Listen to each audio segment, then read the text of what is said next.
Do you want to develop consistent good habits like reading, going to the gym every day, learning new languages, or practicing new instruments? Or do you want to kick bad habits like eating unhealthy food, biting your nails, watching too much TV? 3 years from now, you can have what you need. You got to be careful about it. You can't have everything. You can have what would be good for you, but you have to figure out what it is, and then you have to aim at it. We know that sometimes you can be uncomfortable, but you can be uncomfortable and hopeful rather than uncomfortable and fearful. People go through their lives without knowing what it is they want to do. You don't have to be where you think you want to be in order to be happy. You just got to be on the way to where you want to be in order to be happy. You're going to get what you're looking for.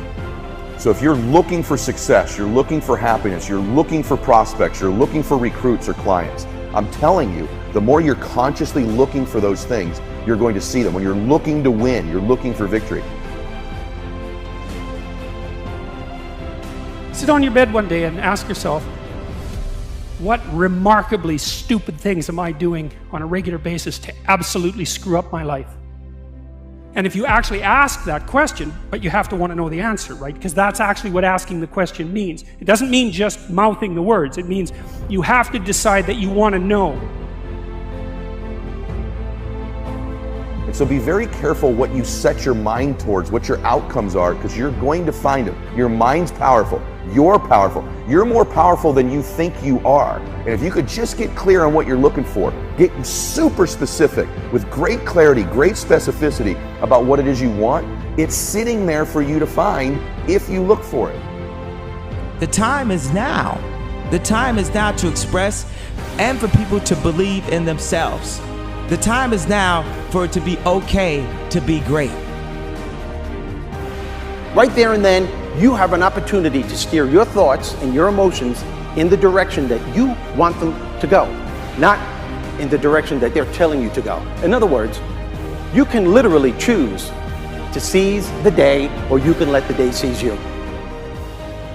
If you're fearful all the time, your point of attraction is very far from what you really want. If you're ornery all the time, or a lot of the time, your point of attraction is different from what you want. Your emotions are your indicator of what you're doing vibrationally. Have you been listening to us long enough to sort of understand what we mean by that? Don't worry about what needs to be done. Think about who you have to be in order to get it done.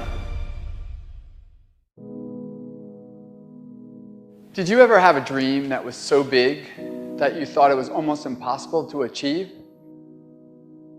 I've had those dreams. And while not every dream has become a reality, along the way I learned a powerful approach of picturing that has helped me achieve most. Since that day, I've had other dreams, other big dreams. And in each case, I would picture where I wanted to be, and I would visualize what I would be doing and who I would be doing with when I got there. As the saying goes, you can't make a basket if you never take the shot. I knew I would miss the shot sometimes, and the failure would dampen my spirit, but I would be better off for my efforts and I would be okay. People are addicted to all kinds of things, substances, but one of the greatest addictions, or rather the greatest addiction, you never read about it in the papers, because the people who are addicted to it don't know it. It's the addiction to thinking. It's actually addictive. Can't stop thinking. It's like can't stop drinking, can't stop smoking, can't stop eating, can't stop thinking. You have the option of taking it hard or taking it easy, of making the worst of it or making the best of it, of giving it your undivided attention, of giving it very little of your attention. You have more control over your focus than most of you have been exercising. And when you begin caring about how you feel more than everything else put together, so that you exercise your ability to focus upon things that do feel good, you begin to discover that in every particle of the universe there is that which is wanted and lack of it. My visualization has helped me achieve most of my goals. And what I learned along the way is it didn't take twice as much effort. It only took an extra 10%. When we fail, life continues as it is. We can stay in our comfort zone. Success, on the other hand, challenges us. It pushes us and it exposes us to rejection. How are we going to manage this new success? If you're not happy, you're not successful. If you're not enjoying yourself during the process of whatever it is you're trying to achieve, there's a problem. To me, the biggest disease on this planet is unhappiness. And the reason why people are unhappy is because we have a tendency to keep focusing, as I said, on what we don't have and what's not working in our lives, instead of allowing ourselves to shift our focus and our way of thinking. People always want to be like, follow your dreams, follow your dreams, follow your dreams. My dream was always to be a rap artist, right? But I had to get a job. So I had to focus on my job. And then I made money to follow my dream. One of the main reasons that people don't get what they want is because they don't actually figure out what it is. And the probability that you're going to get what would be good for you, let's say, which would even be better than what you want, right? Because, you know, you might be wrong about what you want easily. But maybe you could get what would really be good for you.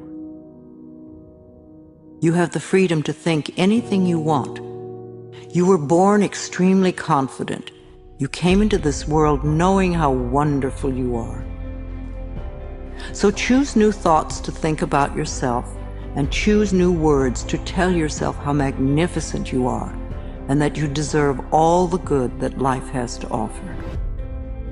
First thing in the morning and last thing in the evening, I want you to look into your eyes and say, I love you.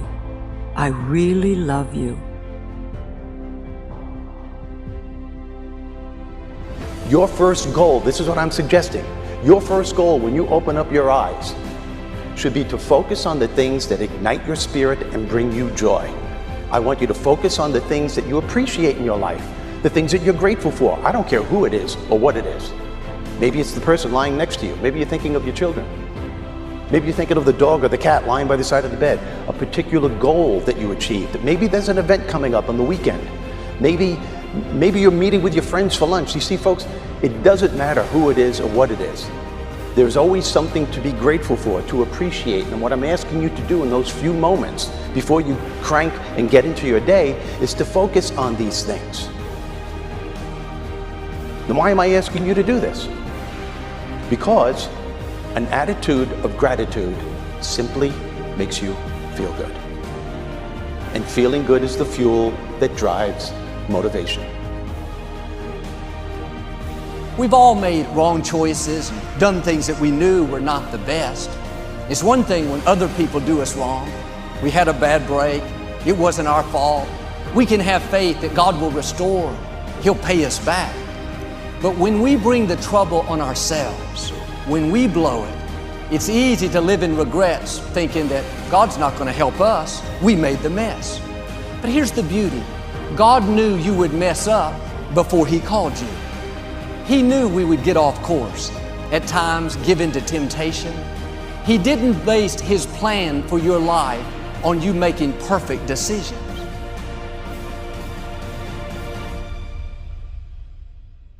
Through success, I represent the possibility of what you can achieve and what you can do with your life and your career.